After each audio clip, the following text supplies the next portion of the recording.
everybody, this is James, Marco, Nabil, and Mikey. And this is the Movie Pals podcast number 179. Today we're going to be reviewing a double feature of Twister from 1996 and its standalone sequel from 2024, Twisters. And just as a heads up, we have a spoiler warning for this, for Twister, for the 1996 film. And then for the 2024 film, the one that just released, we will try to hold back on it and not spoil it as much as we can. We may have a few smaller spoilers near the end, but Mikey will kind of announce that when that does happen. If it does happen. So without further ado, let's get into our review of Twister. Storm chasers. So let's go. All right, we're moving. Scientists have been studying tornadoes forever, but still nobody knows how a tornado works. We have touchdown. Tornado is on the ground. Woo-hoo! It's the wonder of nature, baby. These sensors take scientific measurements. You got to get in front of the tornado and put it in the damage path. You gotta get further ahead of it. I know what I'm doing. Have you lost your nerve? Tighten your seatbelt. It's at 2 o'clock. It's heading this way. The storm's gonna be a lot bigger than we anticipated. Cow. I gotta go, Julia. We got cows. All right, we're starting with the 1996 film Twister. This is sitting at a 66% Rotten Tomato score. The synopsis is two storm chasers on the brink of divorce must work together to create an advanced weather alert system by putting themselves in the crosshairs of extremely violent tornadoes. This is directed by Jan de Bont. He did Speed and Speed 2, The Haunting, as well as Lara Croft Tomb Raider, The Cradle of Life. This was written by Michael Crichton, who also did Westworld in 1973, as well as Jurassic Park in 93, and Anne-Marie Martin.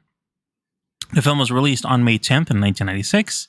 It had a budget of $92 million, and actually had a successful box office of just over $496 million. This film is starring Helen Hunt as Joe Harding, Bill Paxton as Bill Harding, Carrie Ellis as Jonas Miller, Jamie Gertz as Dr. Melissa Reeves, Lois Smith as Aunt Meg, Alan Ruck as Rabbit, Philip Seymour Hoffman as Dusty Davies, and Jeremy Davies as Lawrence. So we're going to start with just talking about what relationship we've had to this film, and what our general history is, and if you've even seen the original when it first came out in theaters. I'm going to start with you, Marco, because I'm sure you were like 40 at the time.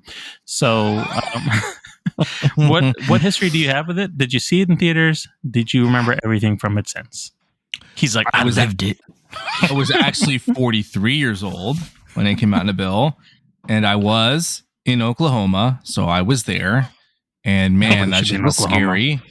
I damn near almost got eaten alive by a tornado. No, I'm just kidding. Yeah, I saw this movie in theaters when it premiered back in the day, 1996.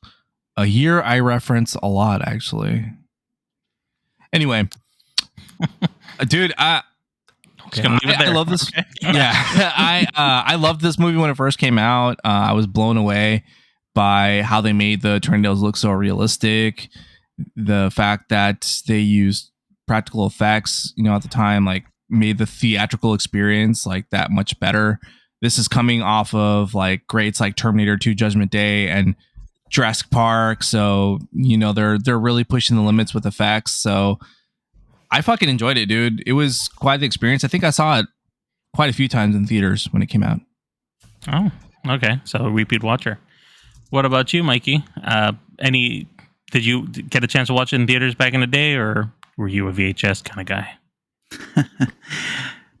I watched this, I think, twice in the theaters. So I've definitely seen it. But like thinking back when I first saw the Twisters trailer, I haven't seen this movie in a very long time. I didn't remember the first movie very much at all. So I definitely have seen it multiple times. I do own it on VHS. That's why I kind of chuckled when you said that. I actually saw it in my garage, but I didn't have a player. I don't have a VHS player anymore. So I couldn't watch it that way to like live the true version of it from back in the day.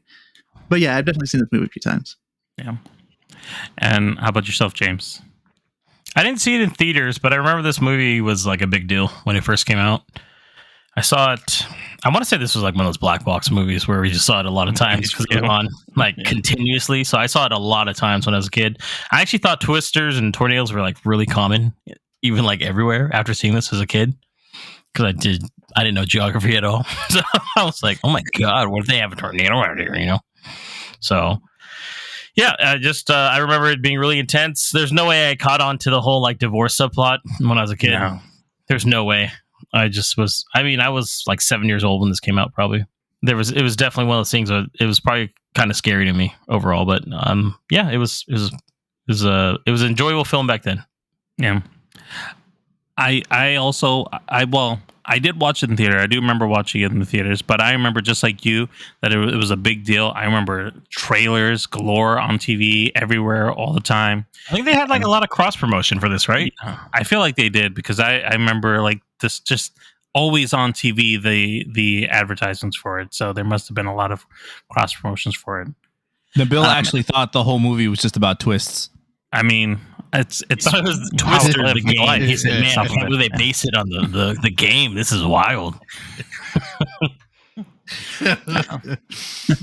But I also did the same thing. I saw it a lot on TV on the black box HBO all the time. It was on there, like on repeat. So I remember enjoying it a lot. Definitely, even watching it because I haven't seen it. I think since maybe the late 90s. Same thing. I haven't seen it since the 90s, easily. I don't recall watching it any other times in the last, just remember that poster with Bill Paxton and Helen Hunt running, and then just destruction. Yeah. Well, I think that trailer too. Oh, go ahead, Marco. I would say I think I've caught it a few times on TNT. Like it always shows movies like with a ton of commercials. Well, and I think that trailer was always on like a bunch of DVD and VHS stuff too, with a cow, going around inside the Twister. Remember that? So I think you can see more. Like, oh my God! So you can never forget it. But yeah, like this whole subplot about the divorce thing would have been over my head. I wouldn't remember any of that. I didn't remember it when we were watching it. I was like, oh yeah, there's a reason why he's here with her and all this other stuff. Like, no, there's a story here. It's not just about chasing tornadoes. So yeah. So let's go with you, Marco. Just in general, talk about the plot since it's really fresh in your memory, and it seems like you've seen this like pretty much every year from the day it released. So, like, what did you think about this? Anything that really stood out for you or still holds up? I honestly haven't seen this movie in quite some time. Like I said, I'd catch it on TV or something when it was on and see bits and pieces of it. I remember they'd always censor out the bad words or the little bad words that they did have in this movie. But overall, man, the plot is pretty straightforward, dude. They're trying to fucking find a way to study the tornadoes to help alarm systems be actually not that much more effective. I think they were like, oh, we only get a 5-minute warning, and now with our technology, we can get a 15-minute warning. I'm like, let me tell you, Marco, as a person who lives in the Midwest and hears tornado warnings on a regular, 15 minutes makes all the difference to get you downstairs and to a place where you need to be. Whoa. That's fair. That's fair. But I enjoyed, that it was pretty much about these storm chasers. I know that they had the whole freaking divorce subplot in there, which really wasn't as prominent as I remember. I mean, it was sort of floating in the background. They bring it up at first, and then it sort of gets mixed in the middle of the main plot, which is trying to get the Dorothy machines inside the Twisters.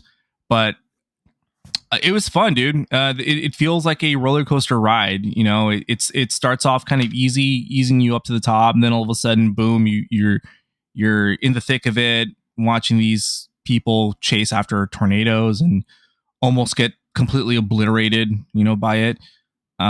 It worked for me, man. Really, it's not 100% scientifically accurate, probably, but it's fun. It was pretty believable, just like most of the movies in the 90s that were just like completely scientifically inaccurate. I think that the main cast pretty much sold it. They made the plot that much more interesting because of their whole dynamic.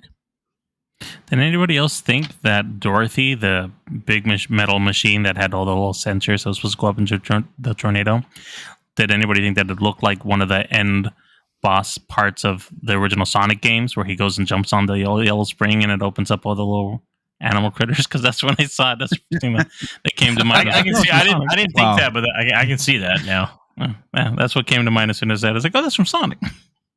I'll never unsee that. I don't now. think they thought that when they did it, but Probably not. take a stab in the dark there. James, what were your thoughts on the film? Anything for you that really called to you in the film? I had a lot of fun rewatching this. I watched it with my mom and dad, and we had the sound really high up on it. And I think the sound, this just got remastered. So arguably the best it's looked. The sound was amazing. It was literally like rumbling throughout. I thought it really added to the kind of theater-like experience, since I never saw it in theater, so I have nothing to go off of it for the original one, at least. So I thought the effects actually stood up really well. Surprisingly, there are a few that don't look good, but for the most part, this movie really didn't feel dated to me. It was a lot of fun. I liked Bill Paxton and Helen Hunt as the leads too, and I thought their chemistry together worked really well, and it kept the pacing. There's a really good pacing throughout the whole film too. Not once was I bored. Yeah, I agree. And in regards to the sound, I think the sound is really good too. I actually really like the music. It gave me a lot of 90s nostalgia, but in a good way.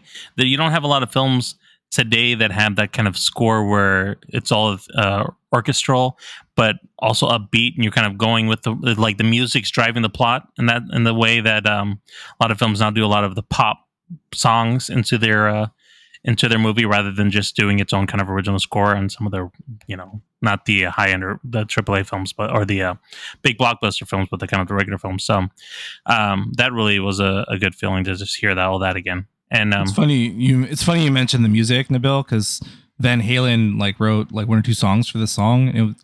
It was supposed to have lyrics and singing, but Sammy Hagar didn't show up for the recording, and the band got hella pissed and just wrote the music without him. Oh man! And Mikey, what about yourself? Thoughts on the film? Anything that stood out for you? Yeah, I kind of echo a little bit of what James said. So I started watching this with my mom at home here, and we kind of cranked the sound up a little bit, and the sound was spot on. They made the tornado sounds I don't know what kind of sound system you guys have, but literally my house was shaking. I don't know what frequency it hit or whatever, but my subwoofer was hitting really hard, and my sister came down and started watching with us and everything. So it's just it was just a nice experience from that part going. I did like everything. They made the tornadoes just super intense every single time. And so it just made them seem like they're just outrageous thing. I've never been in a tornado. I've never had a tornado watch, but this movie makes you not want to be in one of those situations. Right. So, and as Marco was saying too, I mean, the plot's really kind of pretty basic, right? They're just chasing storms. They're trying to get this machine up in the air. So there's really not a lot of content, but the characters and the intensity of the storms that they're going through. Some of the practical effects they did with the storms made them look pretty real. So it just works. Everything just works for me. James, you had touched on how the chemistry between Bill Paxton and Helen Hunt was really strong in driving this film. Give us some more, thoughts on the characters of Joe and Bill. It's not too deep. Don't get me wrong, but there's obviously they've both kind of gone apart from each other, and the whole point is Bill's there to get the divorce papers signed, but then he's intrigued again when Joe kind of reveals to him that the Dorothy project is just about ready to go. And you see that he has a lot of passion and love for this, quite frankly, I guess, a very strange job, right? For the most part. I don't know why anybody would do this shit in real life, and it's just that obviously Bill's gone off. He's almost trying to change his life, and he's running away from really what he loves, and that's chasing tornadoes. And truthfully, it's Joe. And it's that they're both so into their work that they don't think they have time for each other, but you can tell that there's still a lot of love for each other throughout the film in this. So I actually really like that. Yeah, I agree. I think that part of the charm of both Helen Hunt and Bill Paxton's characters are that you already know they've grown apart, but it's the fact that this whole storm chasing thing that's coming into fruition again is re-sparking their relationship and making them seem okay, well, maybe we don't have as many troubles as we really think we do, and that has a nice general progression. But also his Bill Harding's fiance, Melissa Reeves, that's in here, played by Jamie Gertz, she's also aware of what's happening, and she's like, I thought I could tame you, but this isn't gonna. This is She kind of gets the short end of the stick, though. Yeah. Unfortunately, She does. She gets kind of shafted to the side, but she's also like being thrown into this world that she only had heard about. She didn't really know what it was like, and she's like, "This ain't for me. You guys are all crazy. I'm just gonna walk away from this." You guys. She's definitely like the viewer in a way. Like everything is learned through her. Like, why are you guys doing this? And like, well, this is what this is called, and this is the suck zone, and blah blah. And so. There's a point in her being there too, but yeah, it's obviously like a fish out of water. So yeah, definitely.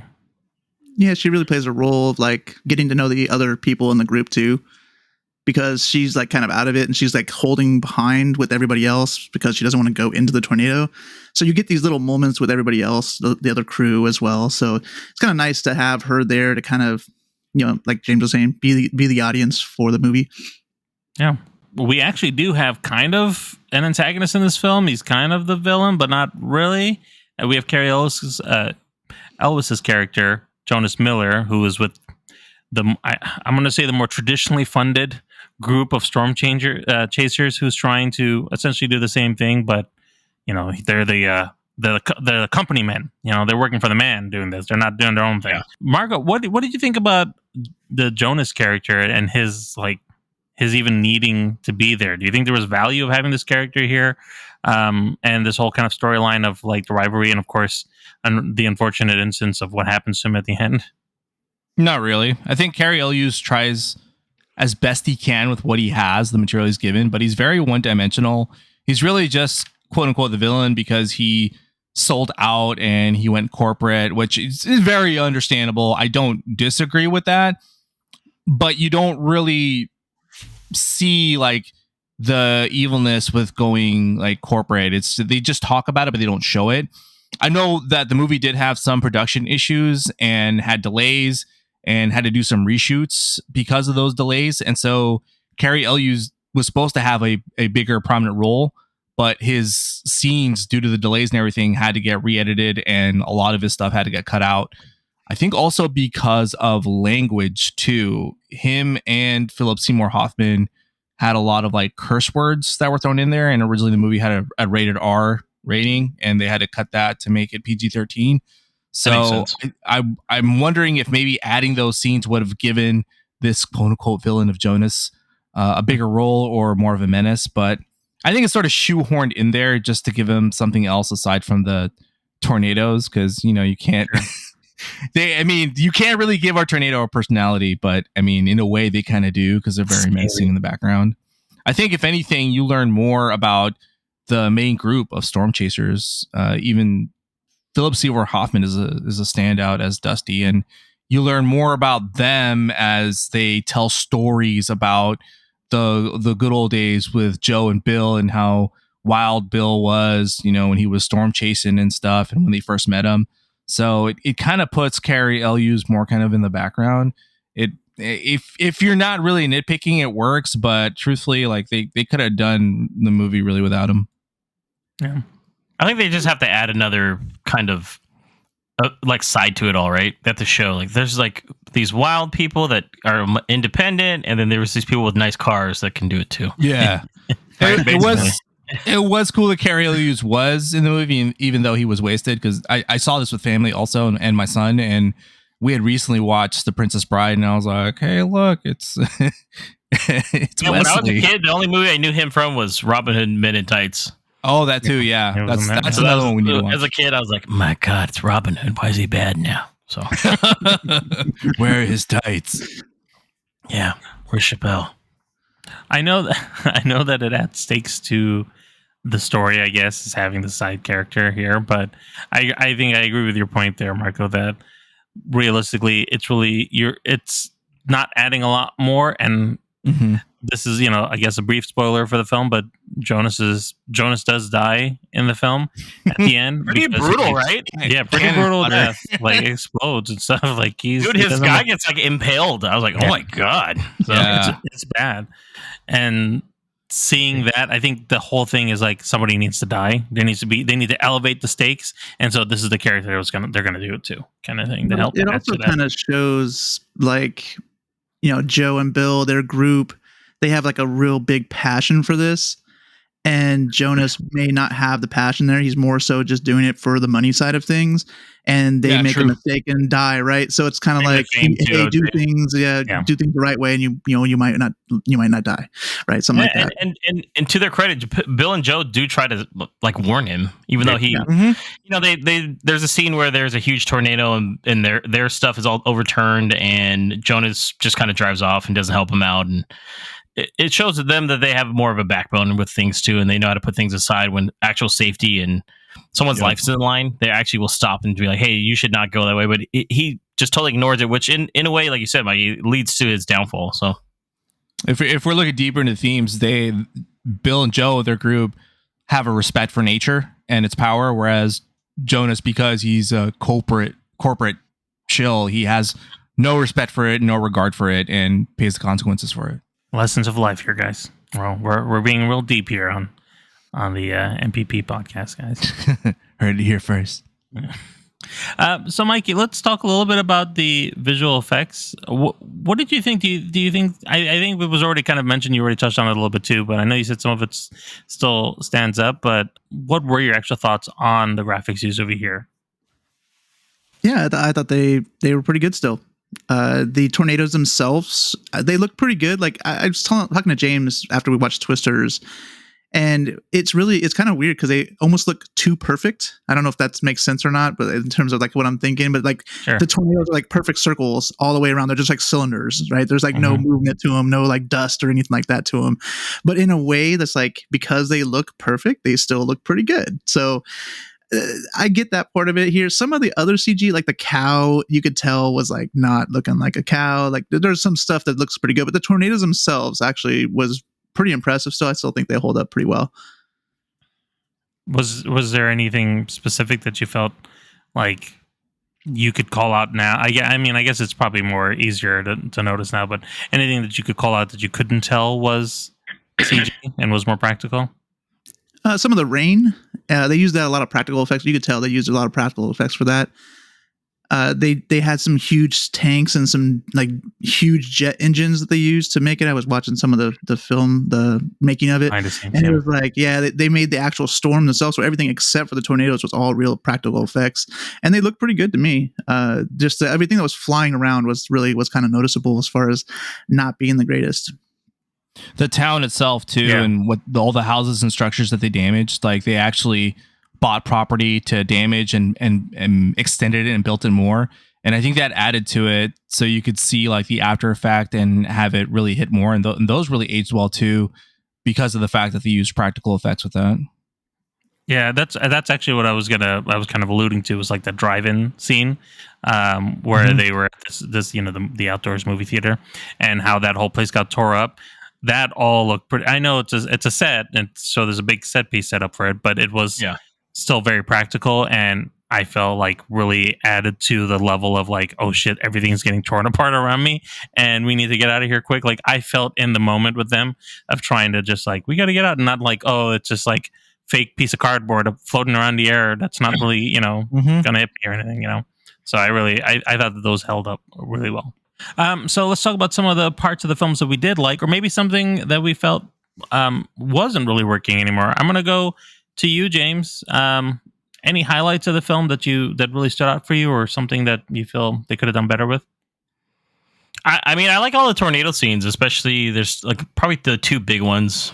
The first time you see Bill and Joe when the truck kind of overturns and it doesn't work out. That part's pretty intense. The scene with the hail was really cool too. I actually like that a lot, where they kind of, I like that scene particularly because Bill tells Joe, he's like, what do I have left? And he's like, it's standing right in front of you. It's me. And I was like, oh no. I was listening on the radio too, though, So, and then the finale is really cool too. It's really intense. Just them running away after they're successful with the Dorothy machine, and they realize like, oh, we got to get the hell out of here. So, and it's really intense. It's just all out destruction. I thought it was really good. How about yourself, Marco? Any thoughts on some of the better or worse parts of the film? I agree with everything James said actually right now. Like just really anytime there's a tornado, and specifically when they show the tornado up close or inside. I know from afar, yeah, they looked a little perfect and CGI-ish, but it's when you get up close where you start to see the practical effects and start moving stuff around, and you truly see the chaos of the tornado, especially at the drive-in. You're seeing stuff flying around and the destruction of the tornado, and also towards the end when they see that the big freaking tornado come in. There's a lot of shit flying around. It's really intense. Like those are really the parts where it shines. I would say even on the really calmer parts, like when they go to the aunt's house and they're all having dinner and they're eating steak and eggs, and you see their camaraderie grow. It really makes you care for this group. Not that any of them are in any danger, but still, like you don't want them to get hurt, and you don't want anything to happen to these guys, and it adds to the charm of the movie. I'd say anything that I didn't like was probably just some of the CG, but you can't really help that from a movie from 1996. I also think a lot of the writing in general, like some of the jokes, it's very 90s, but also very funny. Like there was a scene where they were talking, Joe was talking about Bill's new truck and using that out in the field to go and get to where they need to go. And he's just saying, like, we're not going to use this. And of course the cliche is like, no, we're going to end up using it. Like those little subtle things that they do inside the film where it shouldn't happen, or they're playing off of each other in that way because they have that relationship because of the chemistry. It works really well to kind of keep you caring about the outcome of the characters as you're going through it. So let's talk about our ratings of the film. I think we're kind of near the end here. We've talked a lot about the plot, so let's talk about what we rated this film. I'm going to start with you, Mikey. What did you give this film out of 1 to 5 stars? I gave this one a 3.5. I really enjoyed it. Thought it was good. Holds up pretty well. Very nice. How about yourself, James? I gave this one 4 stars. I thought it was really good, and it's worth a watch. Cool. Marco? I also give this one 4 stars. It's really enjoyable. It's got a lot of rewatchability, and it's pretty ahead for its time. Awesome. And I also gave this a 3.5 stars. And same. I think it's worth a watch. Solid 90s film. And you can't go wrong even with the family. It's got a little thriller with the family. Okay, so on to Twisters.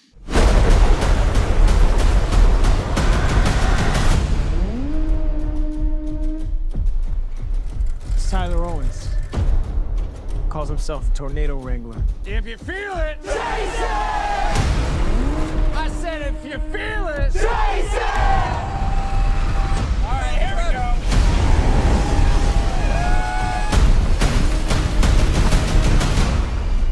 Oh, she's perfect! She's gorgeous. You thought you could destroy a tornado. We never had a chance. You want one? Currently sitting at 78% on Rotten Tomatoes. And the summary is: a retired tornado chaser and meteorologist is persuaded to return to Oklahoma to work with a new team and new technologies. This one is directed by Lee Isaac Chung, who also directed Minari in 2020. It's written by Mark L. Smith, who did Vacancy, The Revenant, Overlord, The Midnight Sky, and Boys in the Boat. This released on July 19th, 2024. It had a budget of $155 to $200 million and is currently starring Daisy Edgar-Jones as Kate Carter, Glenn Powell as Tyler Owens, Anthony Ramos as Javi, Brandon Borea as Boone, Mara Torney as Kathy Carter, Harry Hayden Patton as Ben, and David Crowenswet as Scott.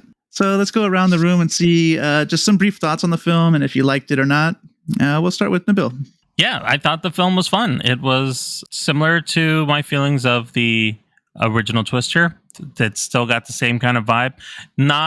I will say I didn't feel like it was as strong as the original because there's a lot of retreading of the old one. So it's not as original of a concept, but they were able to keep up that chemistry between the characters. I liked the effects that they had over here, which I know we'll talk a little bit more on here. And the general story, it was fun. And they did a little bit of twist on the dynamics. We talked about the good and the bad guys. They did a little bit of a twist on that dynamics on that. So I enjoyed that. I will say I didn't get the Twisters vibe that I was expecting from this film. You know, there were two Twisters, but it wasn't as impactful as the last film where they actually did also have two Twisters, and I felt that there was a bigger punch there. So, but it was I had a good time overall. All right, Marco, your thoughts? I mainly agree with Nabil. It was fun. It was good.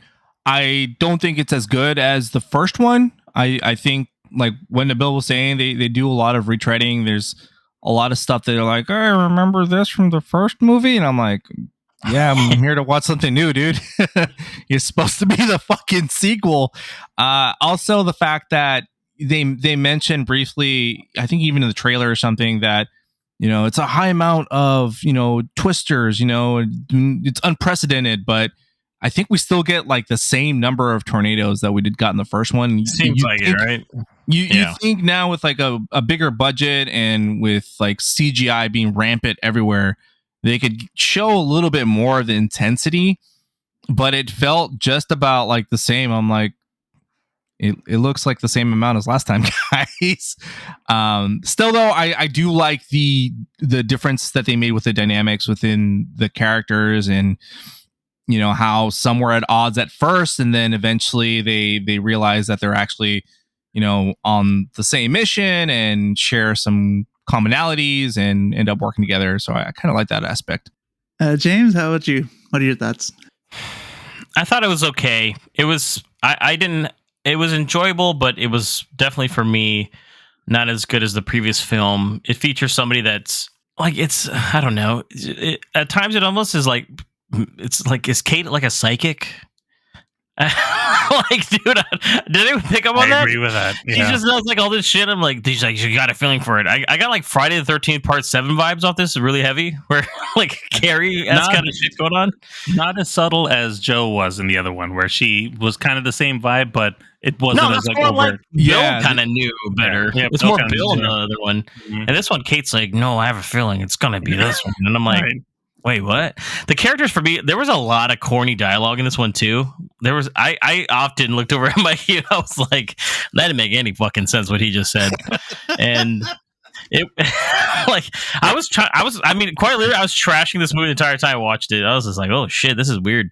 It's so weird. The guy that did Minari did this movie, by the way. Like, such I thought that was weird too when I saw his name. Film. It was like, oh my god, dude. So I thought it was okay. I thought like there's just like a lot of weird things in this. Like, it's so Hollywood. Like, Kate, like, put a fucking jacket on. It's fucking pouring right now, right? At certain times, I'm like, still just wearing cut off sleeves, huh? And then at the end, even that, I'm just trashing her now. Mikey, I was like, why is she wearing that brace on herself? What the fuck? She got a holster in there? She gonna shoot the fucking thing? Dude, I saw that too, and I was like, is she wearing a holster? Mikey said one from Laura Croft. And I was like, that's true. So yeah, overall though, I mean, it's more of the same. It's funny because it's a sequel, but it's almost like you could have just named it something else. Like, yeah, because it really doesn't connect at all. I mean, it doesn't matter.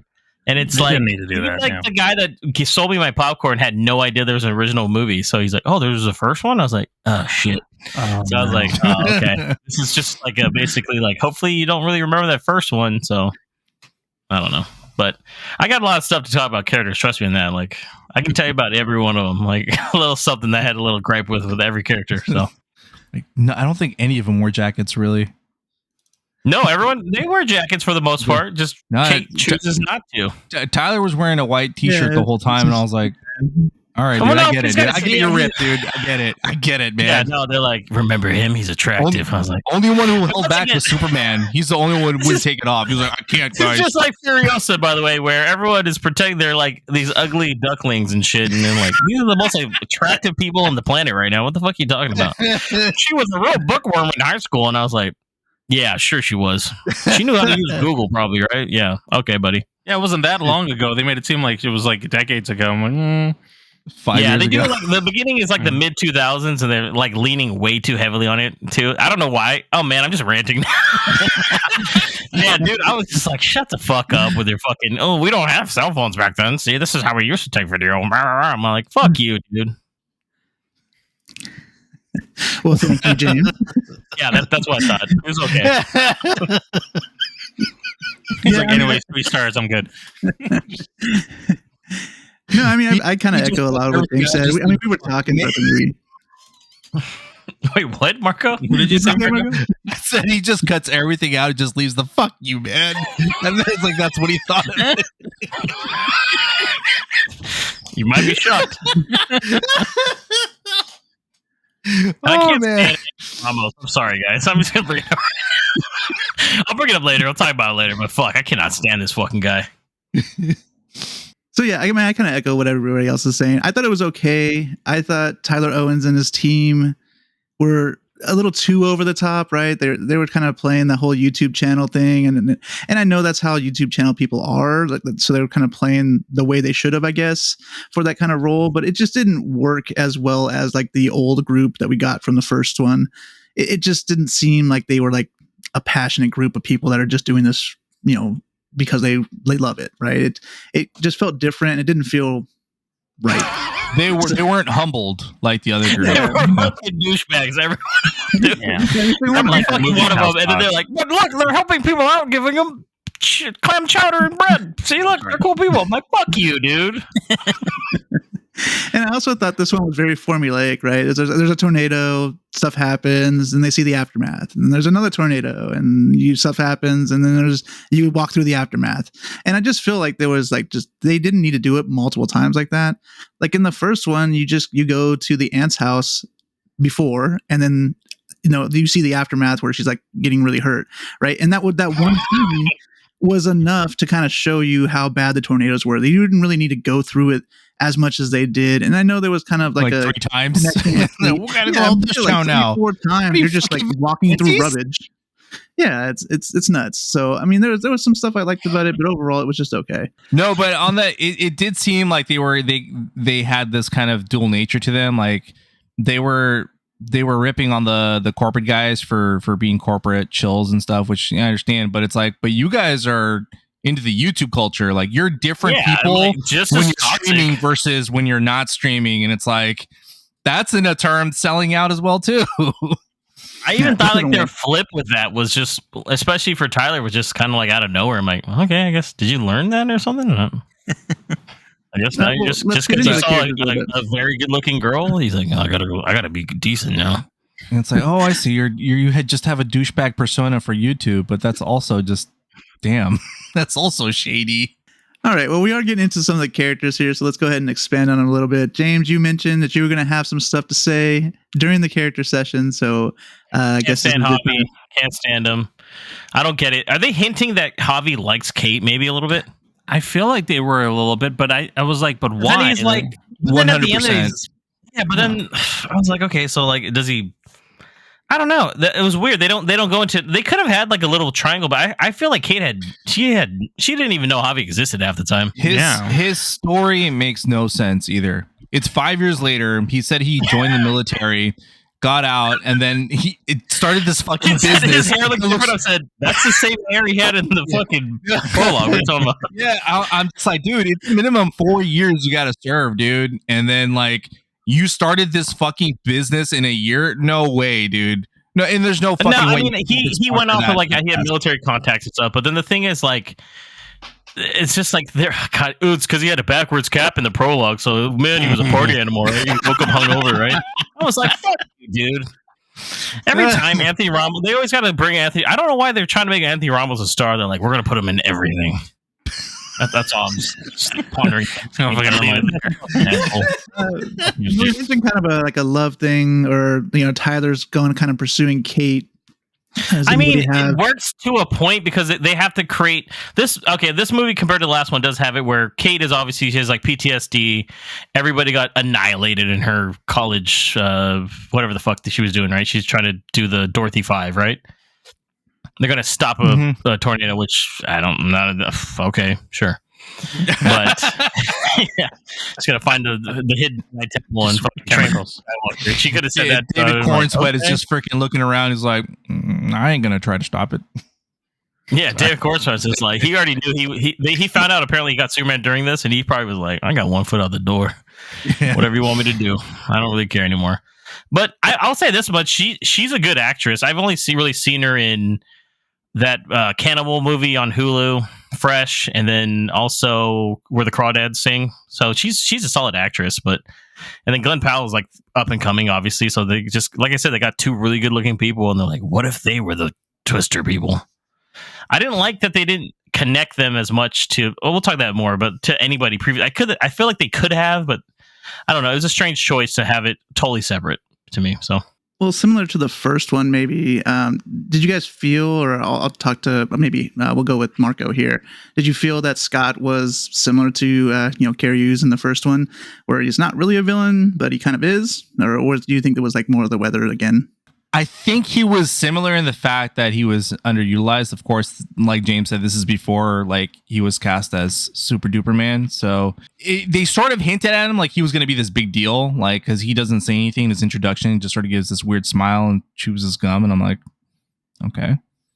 And all he is just like a backseat driver, just saying, "No, we shouldn't do that. What are you doing? The money, the profits, man. Why are we trusting this girl that has psychic abilities?" Yeah, basically, he was like, she's kind of right every time he says this. Like, why the fuck are we following? Truthfully, I probably would have been like, I ain't trusting her. She just went off of a fucking feeling, dude. Yeah. and again, the whole time he's just trying to find Lex Luthor. He's like, well, Lex Luthor is just over the horizon. Just kidding. So I could not see him as Superman, dude. Especially with all the fucking pictures being released. I'm just like, it's fucking Superman. What the fuck's he doing there? I expect him to rip open his fucking shirt and expose the fucking S and be like, hold on, I'll stop it. I know how to stop a twister. Seen the first movie? You just spin around the earth. Reversing time. Just fucking reverse time. Kevin Costner's gonna put his hand up and be like, no. No. And oh shit! He does. He dies in a tornado. Yeah. That's how it is. No. Oh, no. I know you have super speed, but no. Shit. No. Oh man. Yeah, but he was a waste, really. Like there was only like some sort of like fight, I guess, towards the end when they're in the truck and Javi's like, what a weak fucking ending to that thing, right? Yeah, he's like, oh, we gotta go back into town. He's like, no, the money, the profits. That was about it. He puts little goggles on, walks around, doesn't realize that Javi's not gonna let him take the car. I'm like, dude, what are you doing, you dumbass? Dude, I saw that coming a mile away. I was like, he's gonna stop the car, he's gonna let him out, and he's gonna drive off. Is that a hit that he left them to die up there? Oh shit! Yeah, basically. He's like, wait a minute, I still need to survive though. He's like, fuck you. We never see him after that. So that's the last scene. He gets covered in mud and he's like, God damn it, Javi. Yeah, and then that's it. So in short, he was, I guess, a waste. You really didn't need his character. I mean, he connects to the overall plot of like they're working with this guy that's like acing people and buying land for dirt cheap, but he's kind of the front head of it. You only see the guy once in like a diner, then he's the guy like, oh, me and Javi are doing this to he shows up and he has no concern for the people and he's like, let me start getting quotes and stuff. I'm like, who the fuck would really do this like that? Come on, man. I was just that is semi-true. There are corporations that do that, but that guy, I was going to bring him up. I was like, there was no point in even bringing that guy up either. Like he's sort of like this big background. We got a guy we work with. Like we didn't need to see the fucking guy, right? No resolution again. In fact, every time they did show him, I think all he said was profits the whole time. Profits. But I just kept thinking he's like Foghorn Leghorn. He's like, what we're gonna do here is take the land from the people. But yeah, they try to add, some sort of like antagonist that it doesn't work really. It's like, dude, the tornado really is the quote unquote antagonist. So I mean, he was just there to push, Javi's Conan storyline, right? His change to good, I guess. But yeah, I didn't see him as a villain to either. show like the evils of it, like the corporate evils, so Javi can realize like, wait a minute, I'm not this person, even though I look the same. He's conflicted. Well, Nabil, you mentioned earlier, you kind of compared the CG of this one here to the old one here, and so what were your thoughts? Can you kind of expand on that? And which one did you prefer between the two? Well, I mean, I prefer the original one as far as CG is concerned because there's a lot more practical effects in that movie. I think the scenes were fine here. Like it was a fun. It holds up from a theatrical experience, being able to watch it in there, and you feel some of the tension of being inside the tornado. The loud noises are there. I feel like I don't know if it was because I watched the obviously the original one at home as the rewatch, but it didn't feel as impactful as that first one. Like you guys were all talking about the sound and the booming of that.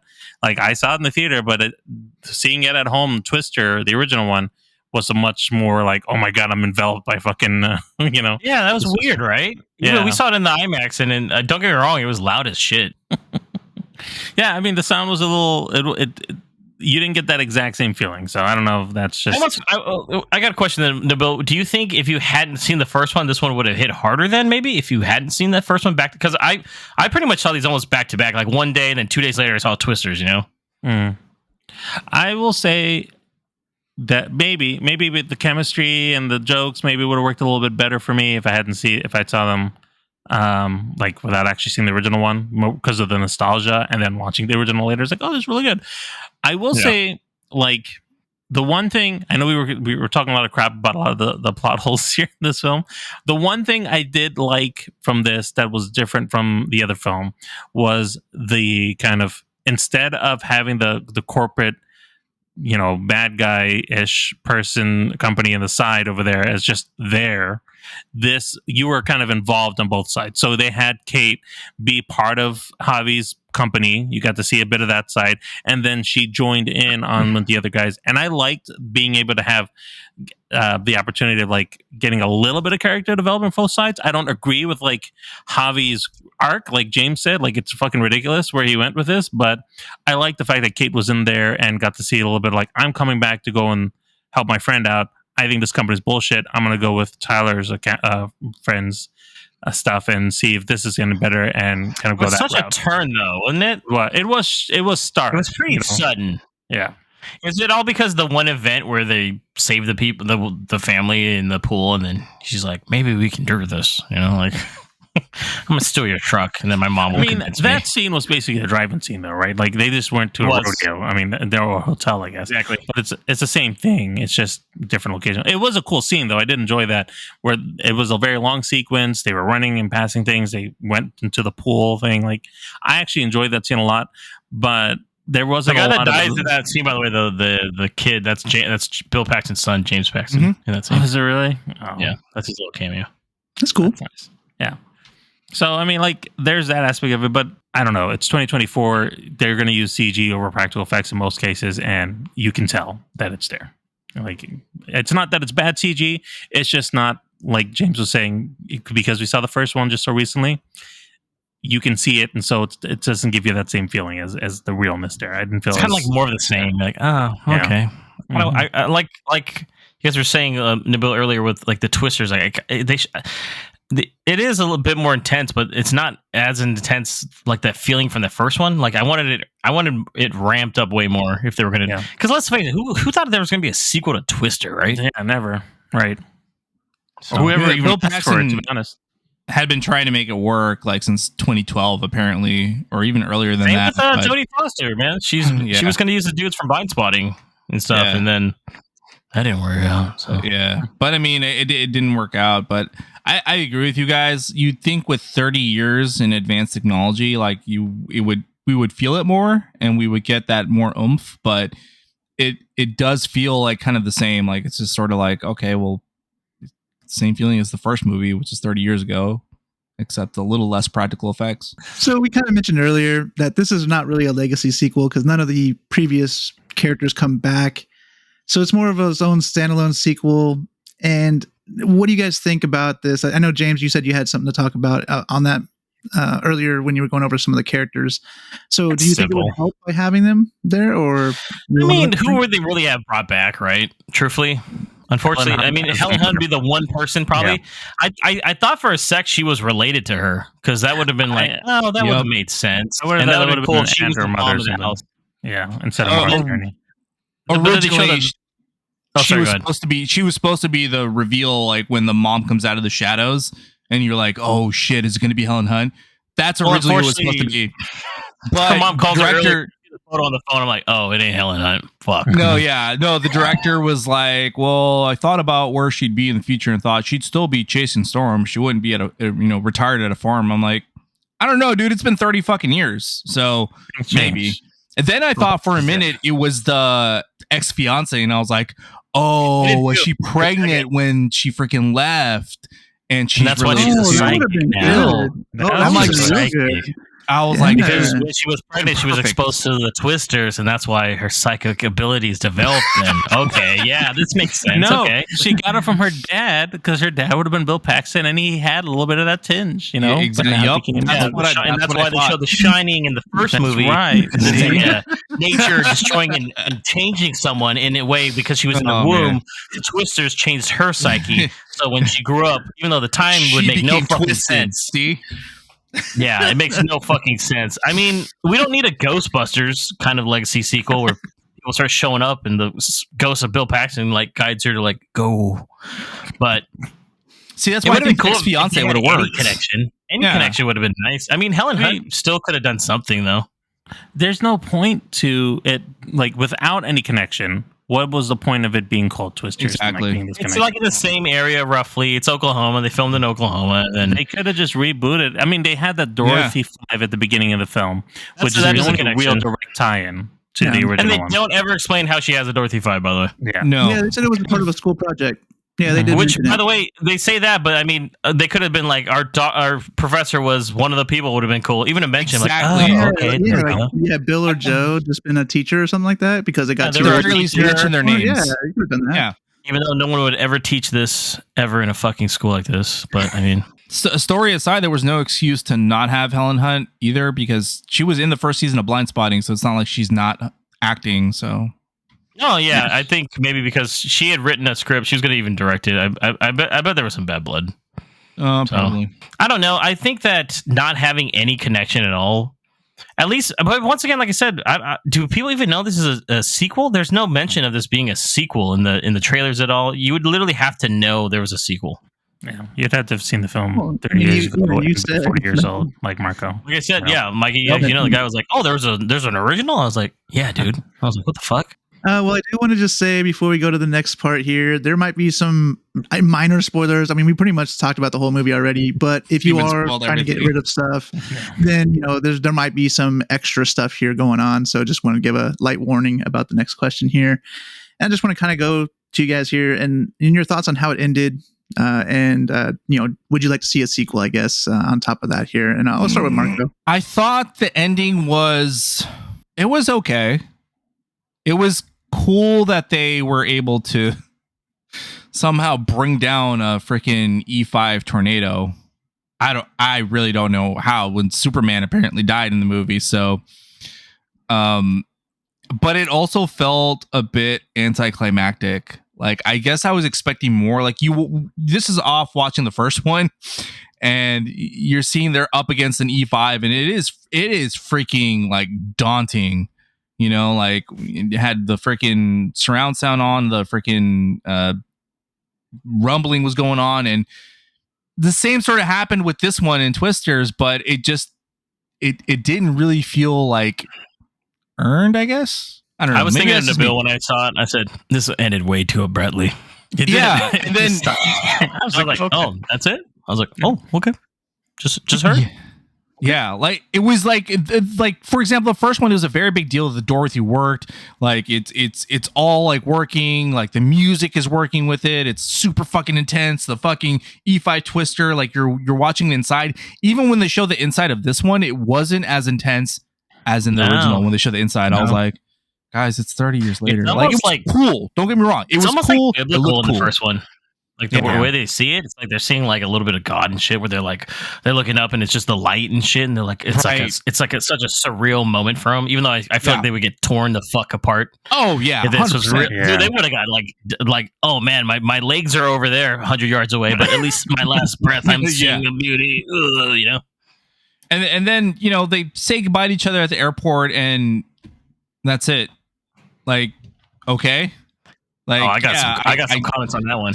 Tyler runs up to her, right? They had the phrase, if you feel it, chase it, and he chases it, and then that's it. Like, there's nothing. It ends with them looking at each other. I'm like, well, that was the end of the saying, so there was nothing else to do. It's like they were waiting for the rest of the script, and then it just cut to black. Just cut to black. It was a little heartwarming, I guess, but that's it. They apparently had a romantic scene. He's supposed to kiss and stuff, but they cut it out. They did from the scene. Yeah. Apparently, Steven Spielberg is like, don't include it. I'm like, fuck you, Steven Spielberg. See all that shit. They don't give it a little smooth. It was really needed, in my opinion. It was. I'm like, dude, can these fuckers? Least, this tension between these two Anglo-Saxon people, like, just do it. I gotta stop. I gotta go back. I know I'm just ripping this shit apart, but like Mikey said too, everybody in that group from Tyler is like a caricature of the original team, like amped up with Mountain Dew and Red Bulls, basically, right to the T. But as going back to Mikey, because we're trying to trail in here, but I mean, I don't know what they could do with the sequel here. What's going to happen? Like Javi, and by the way, Javi at the end is like, go get him, guy, or something. I'm like, what? You guys ain't homies? Yeah, like what the fuck? You guys don't like each other? Like, yeah, you had a little moment where you saved him at the end, which is like a really cliched moment. Like, oh, now I'm gonna use the thing that I overheard on the radio. Well, let's just kind of go through it. You guys have any high or low points that you want to talk about? Any kind of cool scenes that you guys liked or disliked? And we'll start with Nabil here, I guess. Yeah, I'll just be quiet now. I don't talk too much. I will say at the end, I liked what they were building up to inside that movie theater, and like all the tension that was, being built towards that tornado coming towards them. But then it goes back to the low point of what James was saying earlier in regards to the fact that she goes and saves the day by petering out the tornado. And that's kind of what is expected. Like the whole thing is like, she's going to go over there and just stop it. And so that's what happens and everything's okay. So I think that kind of, you build up all this hype and it's just like, oh yeah. All right. Well, yay, you saved the day. I would have liked it to be a little closer. Maybe a couple of them were involved inside there. I don't know. Or like James said, that whole God moment where they're sitting in the middle of the tornado and like, oh my gosh, there's like some miracle happening before it dissipates. Like, we didn't get any of that. It just kind of like stops. And then she did it. So I mean, she gets pretty thrashed up. Yeah. I like the scene where Tyler's like screaming at her for the trailer. He's like, no. I was like, it's a good scene. Saw the trailer though a year ago, but I feel like just the tornadoes themselves, especially the one at the very end, the scene that Nabil was just talking about here, it's really just anticlimactic because the tornado is not yet in the town.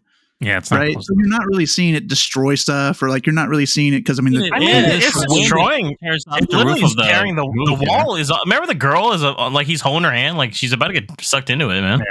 Yeah, I mean, but it's like you're not actually in the tornado though. It's just like stuff that's outside of the tornado kind of being affected by it, right?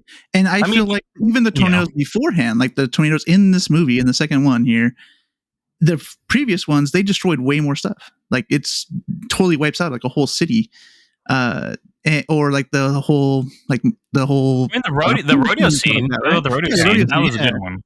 Yeah, so they show way more destruction in those, I thought, than the last one here. So I think that kind of takes it away a little bit too, for the kind of. Wouldn't you say, Mikey, though, that it's hinting at like it is the most destructive though because of what it's like happening leading up to it though? Yeah, definitely. Yeah.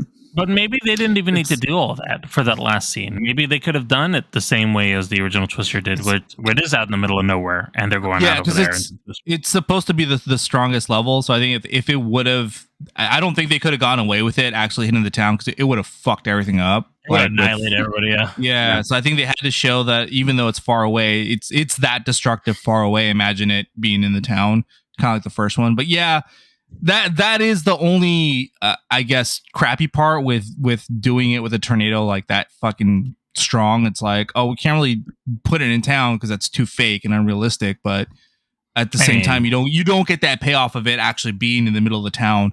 However, I do agree with Mikey that with it taking place now in these times, the one that happened in the fucking rodeo, like they could have shown more. Like they could have done like a wide angle and seen the Twister like just destroying the whole fucking area around the rodeo and everything like that. They could have gotten more intense.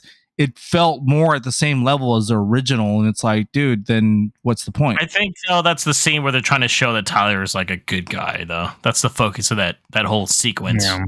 To show to Kate that, hey, like he brought you the pizza, he brought you the rodeo. There's only one thing left to do.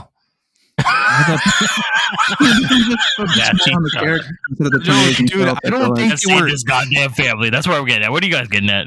I don't think they were thinking it through when they had him showed up to the door with a pizza. Well, I think that he was going. They were playing with this thread of like, oh, she's a city girl because he didn't know, and like he's just trying to teach this simple city girl how country folk do things. And then she kind of like that whole storyline dissipated real quickly because it's like, I've been to a rodeo. I'm from the Midwest. I live a few hours away from here. Like, and it just kind of went away. And he's like, oh, like, yeah. So they turn around and watch the rodeo. Damn, hope nothing crazy happens now to get me out of this awkward situation. So, like, they had this whole thread going along, and it's understandable. He didn't really know, but it's like you're playing on something to get this character interested in her, and then you find out that who she is, and he's like, "Oh, you're not as naive as I thought you were." Then, cool, and that's how a lot of this stuff was going on in this film, where it's like, "Oh, Javi, you're doing this thing. I don't like what you're doing. I think I'm gonna go with these other guys. Sorry, bro. Like, okay." And Javi's like, well, you don't understand. I need the money to fund it. I really do want to help people, though. I'm a good person. I got to do this shit, and that's it. And you don't really see from him for 2 days because the guy's spending the night at her house at the farm while they figure out this. Like, it's just okay. He walks out, and then he has a scene where he just sees him walking out, and I was like, is he like jealous, or is he like, what is this? Accepted, like, oh, this is what she wants to do. They don't do a good job of like if they're trying to hint at something, or maybe that was more cut out of the film. I don't know, but. There's not a lot of follow through. They have a lot of these build up of something, but the payoffs are weak. At the same time, yeah, it does sort of follow the same trope as the first one, where no one from the crew dies. True. Yeah, no one dies. The stakes aren't there. Like they could have killed my doppelganger, or I don't think anyone actually, even no one actually dies. That's a character in this one. I thought Javi was going to redeem himself because they had been doing this whole thing with the corporation buying land and robbing people like for a while, well over a year. So he's kind of a piece of shit for that. I thought he was going to redeem himself and end up dying when trying to save these people. I'm like, he died. No, he redeems himself by telling her she's a partner at the end. Marco, what are you, fucking crazy? He said, "Go ahead and get that thing signed. Whatever. I don't know. I'm not in the scene." Rig shows up again. Profits. I just want to let you know, Scott's dead. His body was found 500 yards away from the theater where Frankenstein was playing. You guys destroyed your career. All we found was a red cape and blue tights. Yeah. Let's go to the ratings for everybody, and then we'll kind of wrap it up here. James, what's your star rating? Would you recommend it?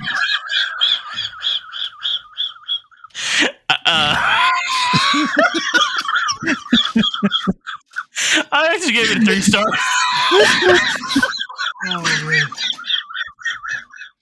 I thought it was okay. It's worth a watch. It's not bad. It's a pretty good blockbuster for summertime. Yeah. All right, Marco.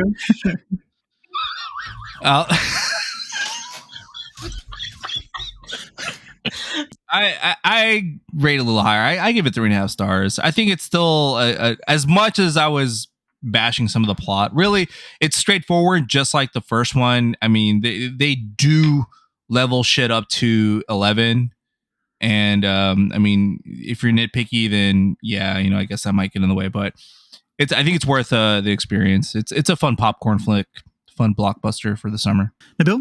I also gave this 3 stars. I'll say that the film was fine to watch. You'll probably have a better experience in the theater than you will at home. So I don't think there's a lot of rewatchability after the fact, unlike the original Twister, where I feel like you can continue to watch that and still have a good time.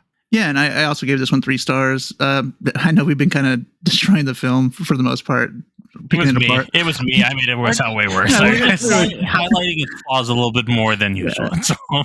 But I mean, it was still a fun film. It served as what it's trying to be. It's just a summer film, and it's just a simple, straightforward film with some fun stuff that has along with it. I liked it. It just wasn't as good as the original, and we could pick apart all day. Pretty much any movie. We just happened to pick this one. So. We haven't had one where we all just got to line it up, take our shots at it. It happened to be Twisters from 2024. So, all right, that's the end of the podcast. I bet a lot of you guys are probably happy about that. Appreciate you all for tuning in. Marco, let them know how they can reach us.